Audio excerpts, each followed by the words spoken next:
Good morning, this is Debra Wilson. It is Sunday, the 19th of August, 2018. The time is 800 hours and 37 minutes. That's GMT, and I am in Great Britain. I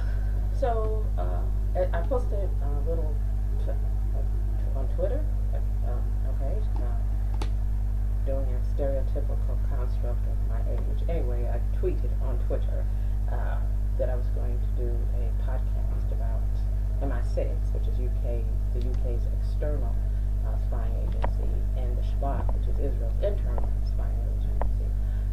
Some publicly observed utterances from both agencies, and just a wee bit of what I think about it. So I'll start with MI6, this secret intelligence service.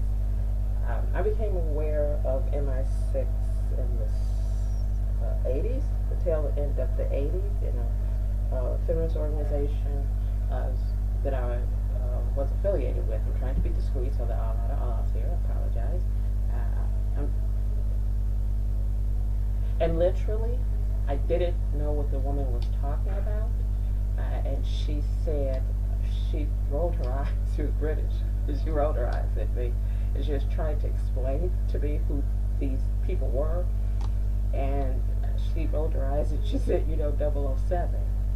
And I said, oh, with a smile. And then she snapped at me and said, not literally, but she said, that's who they are. And I traveled in an extremely political circle in the UK, almost from I was day one that I started traveling to the UK. It was always an engagement with political / and then quite shortly after that, the security models, various components of the security models, whether it was the Metropolitan Police, and then Special Branch, and then I bumped into MI5. So I may have bumped into MI6. Not sure about that, but I know about the Metropolitan Police. I know I bumped into Special Branch, old white men of Heathrow. I saw them at the airport all the time. And then I bumped into MI5. So anyway, back to the point of this podcast. So we started talking about Britain's security models, the way in which the state constructed it was best to keep the nation safe. And because I was in a left-leaning organization that was feminist, and its basis immediately, although people didn't use those words then, we talked about the way in which the state constructed security and who can keep them safe. People from Eton, who went to Eton and then on to Cambridge and Oxford, and then she told me about the whole tapping on the shoulder. And for years, that model stayed with me, and for years, as I started engaging in more and more nuanced feminism that eventually included actually critiquing and the analysis of the state's national security model, looking at the ways in which Special Branch, MI5, and then externally MI6 deemed it is appropriate to keep the state safe. I started looking at some of the women that I worked with, British nationals. All of these women I'm talking about, British nationals. And I looked at the networks they had, and I looked at their passion and concern about their government and their country and their fellow citizens. I looked at young British women, and some not young, who went above and beyond, volunteered on a volunteer basis to keep their country safe. And it's sometimes a considerable financial cost, personal safety costs, health. These women stood on the front line as civilians to look at the ways in which Britain was keeping the country safe and if they thought it was working. And their assessment was based on their own personal understanding of how the state kept the country safe and engagement with other civil society actors and engagement with the general population. A lot of back and forth.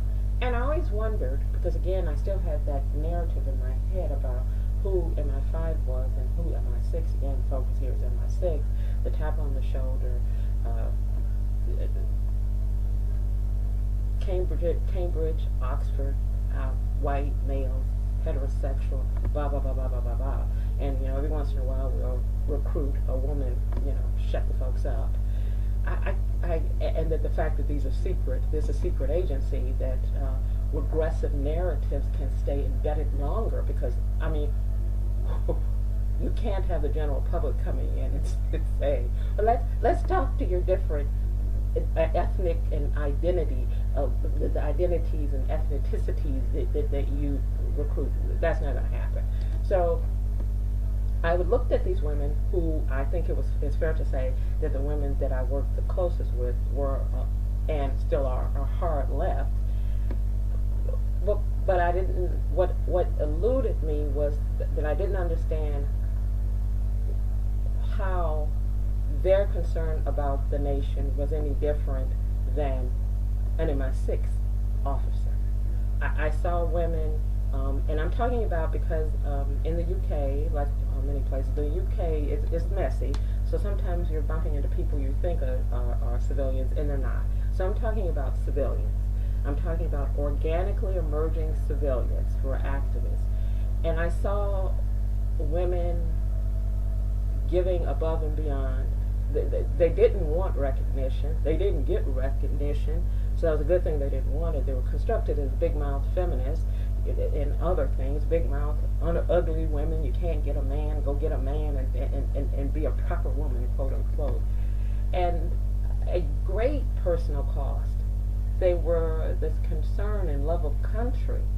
And I wondered over the years, and then in addition to that, I saw these women with networks, some half my age. Now I had a pretty good network, and I was based in Chicago at the time. But these women that were based in the UK, and the activism was UK based, I saw their networks that spawned and went well beyond the geopolitical boundary that is the United Kingdom. And I wondered, would women like this ever be considered? Would they ever, for MI6, would they ever get the tap on the shoulder?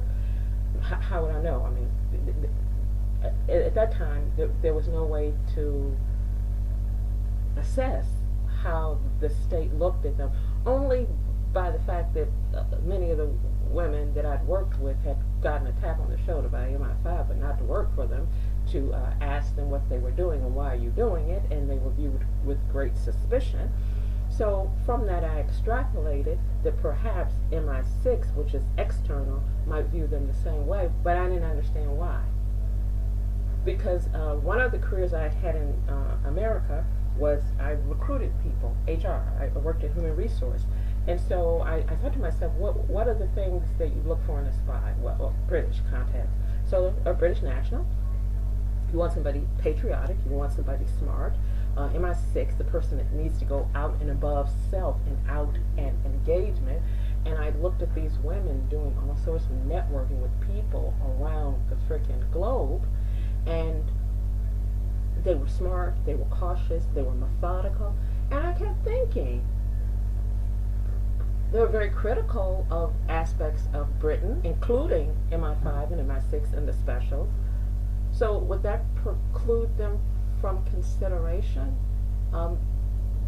They challenged the state in how they constructed threat and security, those binaries, which I think is brilliant. I mean, that keeps you safer.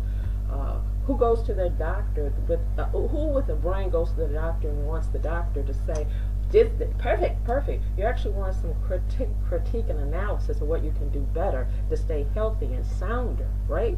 So I actually thought this was good and healthy and sound for the nation. So I remember saying to someone, it was actually MI5 I wanted to send it to, and I sent it to Home Office.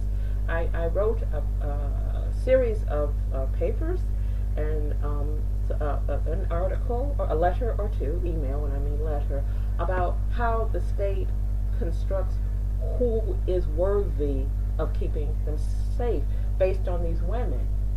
based on the women that I had met. I was very careful. I told people in advance I was going to do it. I didn't need names. Some of the women didn't care because MI5 had already given them the metaphorical tap on the shoulder, but again, not to recruit them.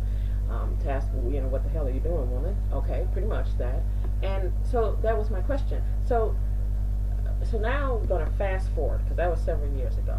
I'm going to fast forward to, I saw this advert from MI6 in which Alex Younger, Sir Alex Younger, I hope I have that right, Alex Younger is seeking to be more, I won't say expansive, I will say more more aware of what is intelligence and what are the skills needed, and understanding that there are certain skill sets that people can attain in a multiple set of ways. That not all of it is that people are upper class and they got to live abroad with their family. Some of those skills can be attained in London, England.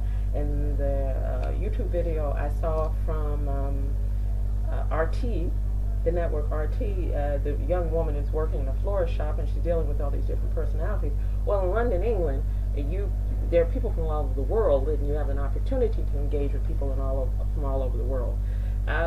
When I interviewed people as an HR person, I could do, I always liked when people gave me a functional resume as opposed to a chronological. And if I got a chronological CV, resume, I would ask for functional. When I interviewed them, I'd want to go through functional.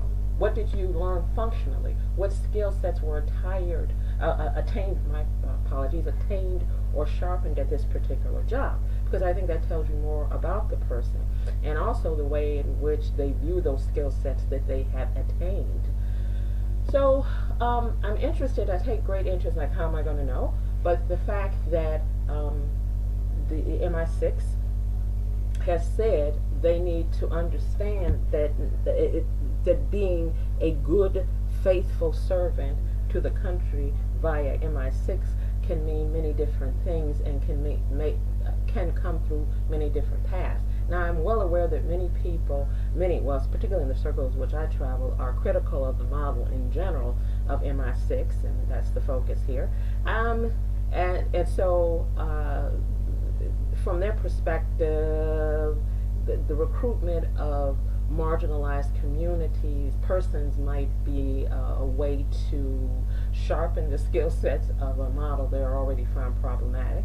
I understand that and I hear that. And it also could be a marketing ploy. I've spent more time around spies than probably the average civilian, so that's possible as well.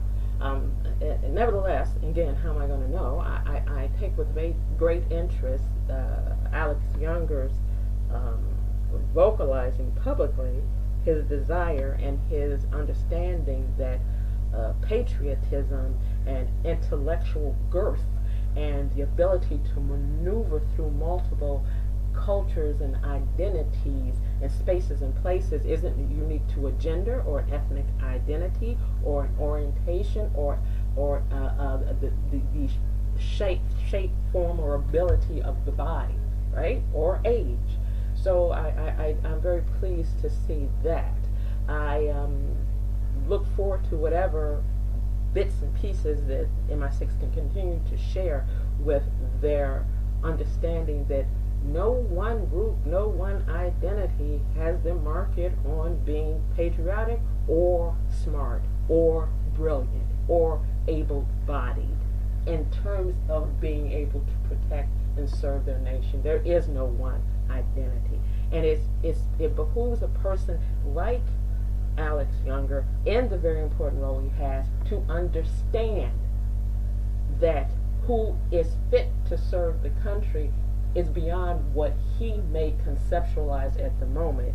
But his role is to understand who is fit to serve the country for the sake of the country, not for the sake of his comfort zone.